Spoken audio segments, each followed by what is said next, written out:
Sobatku Narukama, apa kabar nih? Selamat datang di channel Narukoto. Oke, kali ini akan gue bawakan adalah cerita dari suatu film yang berjudul Super Me 2019.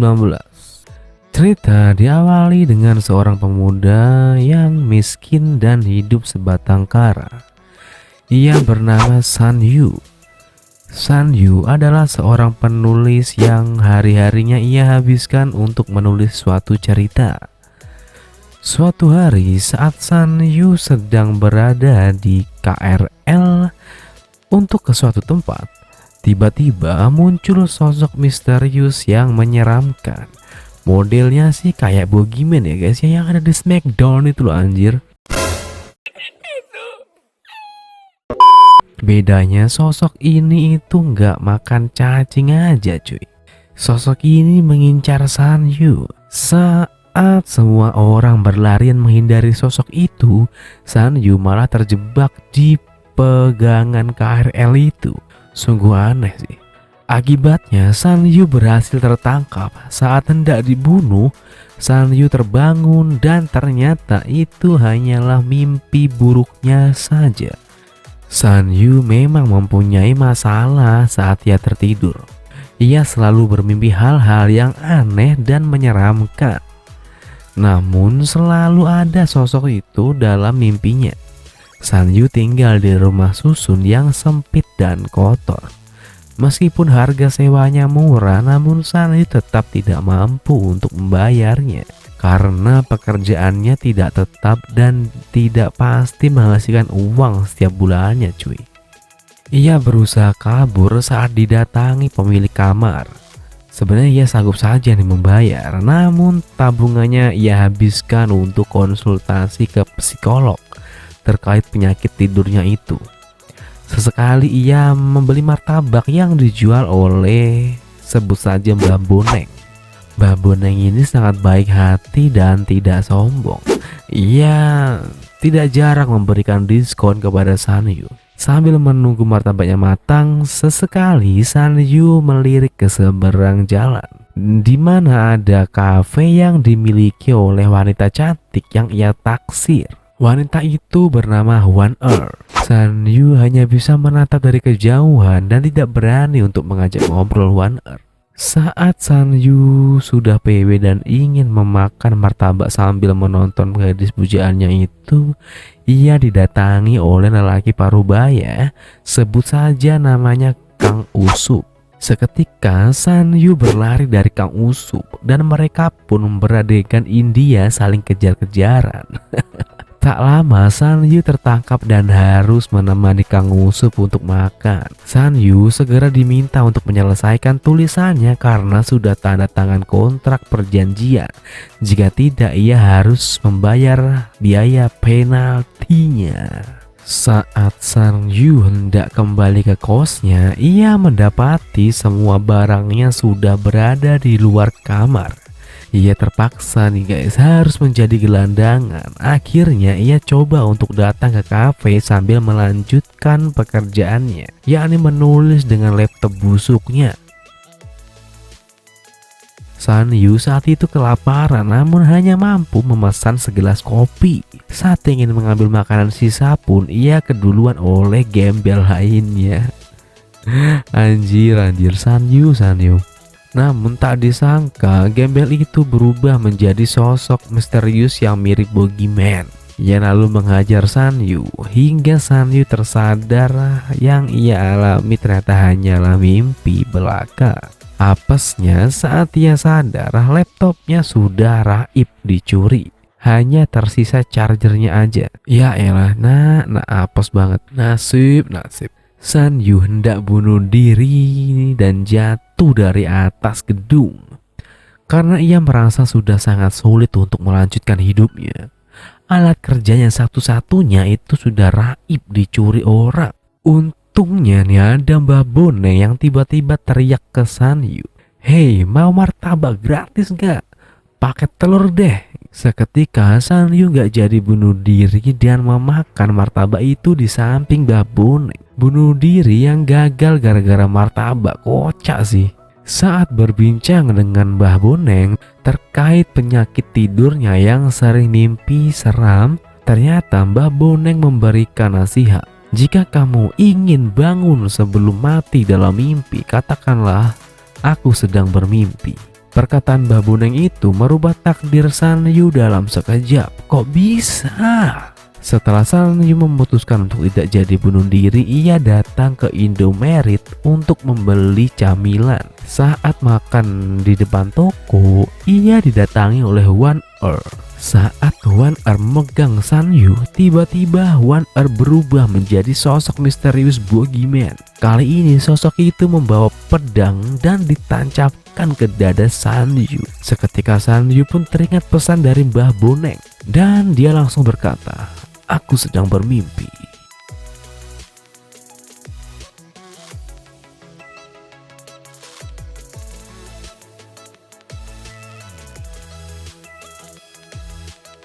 Dan sosok itu pun menghilang anehnya guys.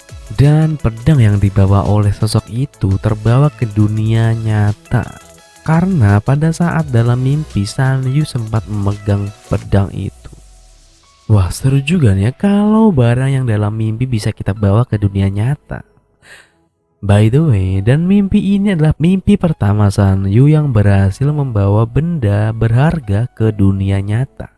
Singkat cerita, San Yu lalu mencoba menjual pedang itu ke toko antik. Dan ternyata dihargai cukup mahal. Nah, di toko ini ada pria parubaya, sebut saja namanya Mang Malik. Ia bekerja sebagai penjaga toko. Ia sangat terheran kepada San Yu. Bagaimana dia bisa mempunyai barang bernilai tinggi? Karena ia tahu sebelumnya San Yu hanyalah pria miskin dan ia selalu memandangnya rendah. Setelah itu San Yu langsung foya-foya. Uang itu dibuatnya makan di restoran mahal. Kemudian mencari apartemen yang mewah. Namun ia kesulitan untuk tidur. Akhirnya ia bangun dan keluar kamar. Ia mencoba memegang gucik di kamar hotel itu dan berkata, "Aku sedang bermimpi." Namun tidak terjadi apapun. Hingga datang pria misterius itu lagi. Kali ini ia membawa kapak emas. Kapak itu akhirnya mengenai pundak San Yu. Dan sambil menyentuh kapak, San Yu berkata, "Aku sedang bermimpi." Dan ketika terbangun, kapak itu sudah berada di dalam pelukannya. Betapa senangnya si San Yu dengan kejadian itu. Dan ternyata saat ia keluar dari kamar itu tadi, itu mimpi keduanya baru dimulai guys. Setelah berhasil menjual kapak itu, ia keluar dari toko dan berjalan sambil berjoget kegirangan. Akhirnya penderitaannya selama ini terbayarkan. Setelah puas foya-foya, San Yu kembali ke hotel dan diantar dua biduan seksi. Dan pastinya lanjut cari duit dengan tidur. Di mimpi ketiganya ini ia sedang berada di museum barang antik. Gak kira-kira nih guys, semua barangnya di sini terbuat dari emas. Ditambah barang antik pula. Ya sudah pasti mahal lah bro. Sambil melihat-lihat barang, San Yun memilih barang yang ia suka dan ditaruh di sampingnya menunggu pria misterius itu datang. Cie, sekarang sudah berani nungguin ya, padahal kemarin-kemarin nih masih kabur-kaburan. Tapi kali ini pria misterius datang dengan senjata shotgun yang unik. San Yun berhasil terbunuh, dan San Yun pun akhirnya berhasil terbunuh. Lalu ia terbangun dari mimpinya. Kali ini ia tidak membawa apapun. Ia tidak puas akan hasilnya itu. Lalu ia meminum obat tidur dan kembali ke lokasi tersebut. Ia mencoba terbang sambil mengambil beberapa benda antik.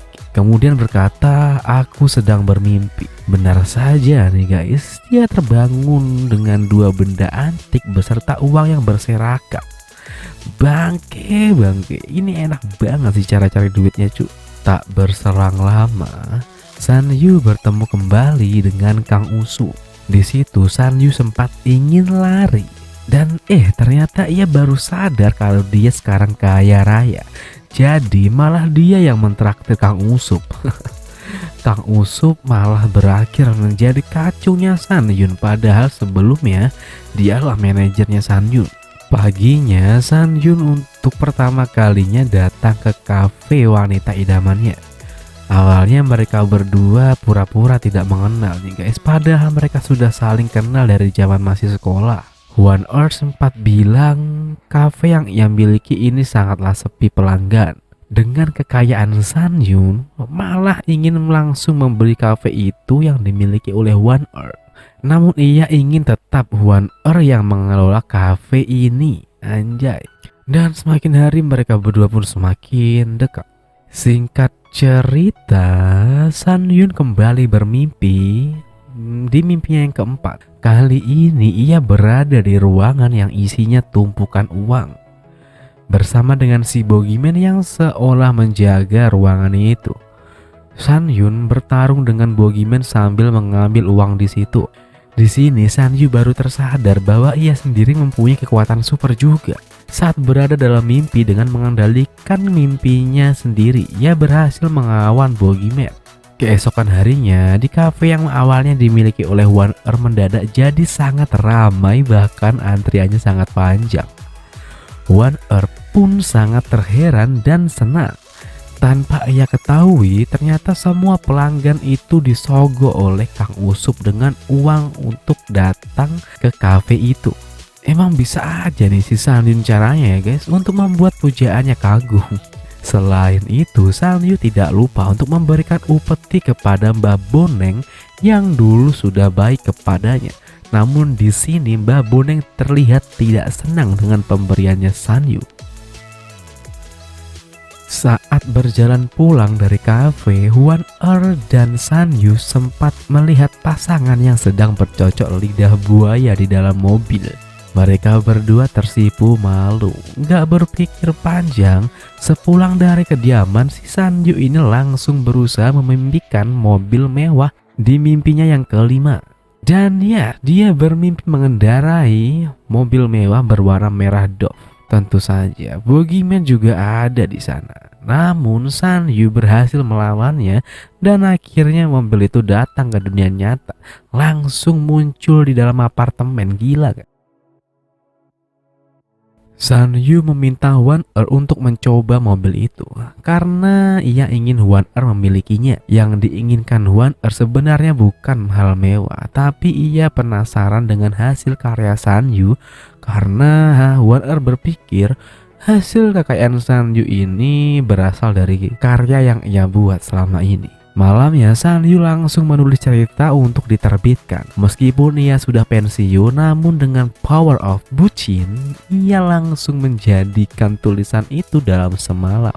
Dan setelah si San Yun kecapean nih guys, akibat nulis semalaman, ia tertidur dan kacaunya di mimpinya yang keenam ini adalah mimpi pemersatu bangsa guys. Dia mimpi basah. Mimpi basah bangsat. Dengan ada One Earth dan satu wanita lagi di sampingnya. Saat si Boogeyman akan datang, San Yun mengucapkan mantra untuk mengakhiri mimpinya itu. Aku sedang bermimpi. Aduh bego. Kesempatan emas itu. San Yun terbangun sambil membawa kandang gunung milik One Earth. Keesokan harinya, Kang Usup berusaha menyogok berbagai media untuk menerbitkan tulisan San Yun hingga menjadi top rank. Alhasil San Yun mendapat penghargaan Nobel sebagai penulis terhebat yang selama ini tidak ingin dipublish. Saat itu juga One Earth kagum kepada San Yun. Gila emang cara Sultan satu ini anjay. Dan lanjut ke mimpinya yang ketujuh, ia berada di tempat yang asing yang isinya berbagai macam emas batangan. Di sana tidak terlihat si Boogeyman. Malah adanya itu sosok mirip Boogeyman. Namun sosok ini sangatlah loyo. Ia memakai sabuk tinju emas yang cukup langka. San Yun mengambil sabuk itu dan membawanya ke dunia nyata. Kampret banget nih guys, bukan petinju tapi punya sabuk tinju legendaris.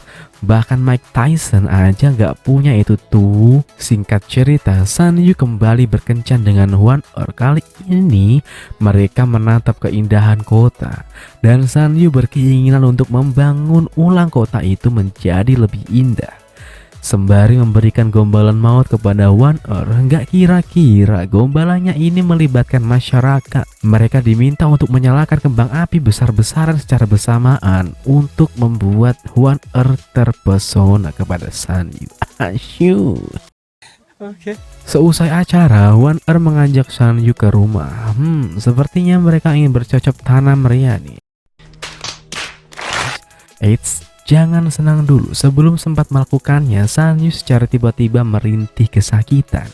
Ternyata meski tidak di dalam mimpinya, ia bisa terluka. Seperti halnya terkena karma oleh apa yang sudah ia ambil dari dunia mimpi.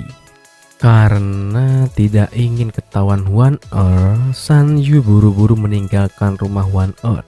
Saat sampai di hotel, ia mulai tertidur kembali. Di mimpinya yang ke-8 ini, anehnya tidak ada barang mewah lagi. Yang ada malah sosok orang seperti Rindamen. Ternyata setelah didekati, sosok itu adalah Shan Yu sendiri. Perlahan sosok itu musnah bak pasir tertiup angin. Seketika Shan Yu tersadar dan ketakutan akan dirinya yang akan lenyap. Setelah ia cek, ternyata ada bekas sayatan di muka dan badannya. Mulai dari sini ia berusaha untuk menghindari Hwan Er dan hanya berani menatap dari kejauhan.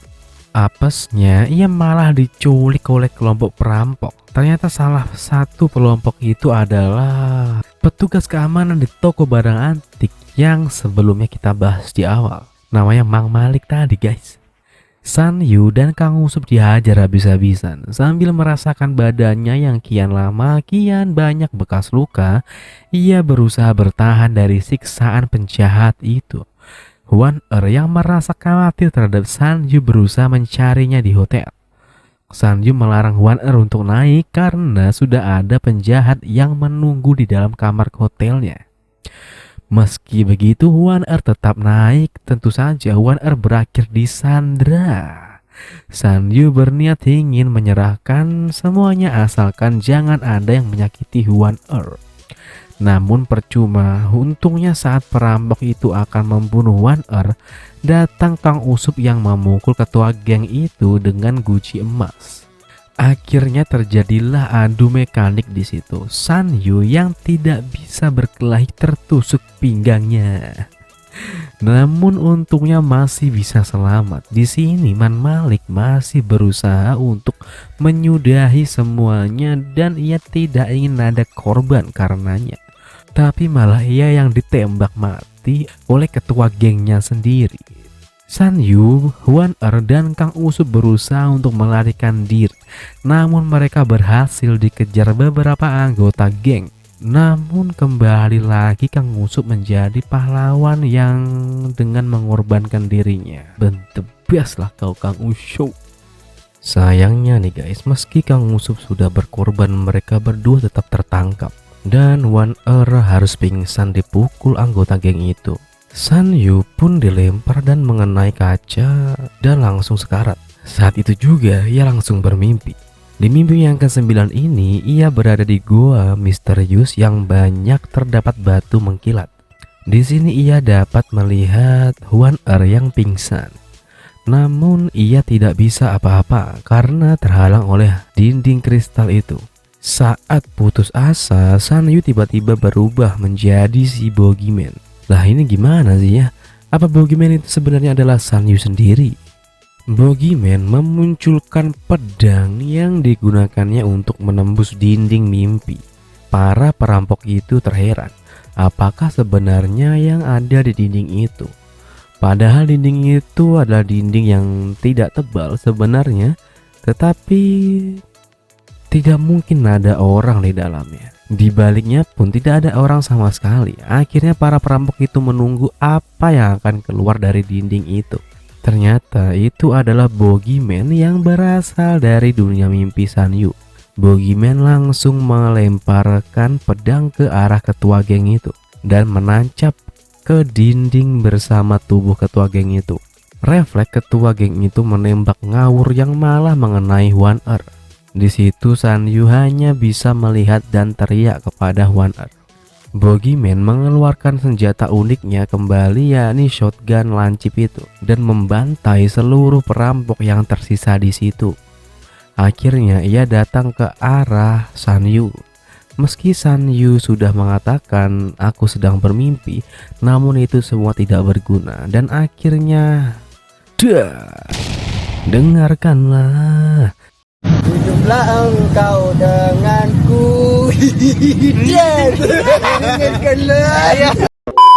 Terus gimana nih? Apakah tamat cerita ini? Matikah si San Yu itu? Setelah tembakan dari Boogeyman, semua harta milik San Yu yang sudah maupun belum terjual lenyap seketika. Selanjutnya, Shin diperlihatkan pindah ke lokasi Indomerit. Di awal San Yu bermimpi yang mendapatkan pedang sebelumnya itu loh guys. Di sana ada One Earth yang berusaha membangunkannya seperti di mimpi itu sebelum One Earth berubah menjadi Boogeyman. Tapi kali ini One Earth tidak berubah menjadi Boogeyman. Saat San Yu tersadar, dia bingung sekaligus senang One Earth masih hidup. Ia bingung ternyata yang dia alami di alam mimpi itu selama ini hanyalah mimpi juga anjing. San Yu dibawa oleh One Earth ke rumah dan diberi makan. San Yu tersentuh dan menangis terharu. Keesokan harinya, One Earth mengajak San Yu untuk bekerja bersama di kafenya. Kali ini dia tidak menyogok orang untuk datang ke kafe itu karena semua hartanya sebelumnya hanyalah fana. Pas udah melarat nih, malah dia yang dirawat sama One Earth. Emang wanita idaman si One Earth ini. Scene selanjutnya diperlihatkan San Yu bertemu dengan Kang Usup seperti di awal cerita tadi. Dan mereka makan di warung. San Yu kali ini tidak kabur. Ia sangat terlihat senang bertemu Kang Usup kembali karena dikiranya ia sudah tiada. San Yu ingin melunasi hutang ke Kang Usup dengan menyicilnya, namun siapa sangka tulisan San Yu malah dihargai mahal oleh kliennya dari Kang Usup. San Yu sudah merasa bahagia dengan kehidupan yang sekarang. Meski ia tidak punya harta melimpah, namun ia punya orang-orang yang bisa dipercaya di sekitarnya. Saat San Yu kembali mencoba menulis cerita, ia melihat Mbah Boneng di seberang dan datang untuk memesan martabak. Mbah Boneng tidak langsung membuatkannya. Ia menghampiri San Yu dan mengembalikan pemberian San Yu saat ia masih kaya dulu. Dan ia mengingatkan San Yu jangan sampai tergiur dengan jebakan di mimpimu itu, karena dulunya Mbah Boneng sempat tergiur dan mempunyai luka sayatan permanen di perutnya. Dari perkataan Mbah Boneng itu membuat San Yu terdiam dan bengong. Kok bisa Mbah Boneng masih membawa barang pemberian San Yu padahal San Yu sudah kembali ke alam nyatanya? Ternyata apa yang dialami San Yu itu juga bukan alam nyata. Ia masih di dalam mimpi dan berada di dalam goa kristal yang sebelumnya. Lantas di mana dunia San Yu sebenarnya guys? Membengongkan sekali ini. Hikmah yang bisa kita ambil dari film ini adalah jangan jadi pemalas. Bangun dari tidurmu, angkat bantal dan gulingmu, lalu pindah tidur di kasur, jangan di sofa. Nah itu mah sama aja, itu mah pesan mbak gua anjir. Oke, bercanda guys. Jadi hikmah sebenarnya jangan sekali-kali kamu tergiur dengan harta yang bisa didapat dalam sekejap tanpa adanya usaha, atau mengambil barang orang lain. Nanti kamu juga akan kena akibatnya dan selamat menyesal di kemudian hari. Oke, begitulah alur cerita yang bisa Narukoto sajikan kepada teman-teman semuanya. Jika kalian masih penasaran dengan alur-alur cerita film yang lainnya, kalian bisa subscribe dan like video ini. Dan untuk memastikan kalian akan mendapatkan pemberitahuan terbaru dari Narukoto jika ada video baru, pastikan kalian centang lonceng di channel Narukoto setelah subscribe. Terima kasih guys. See you next time.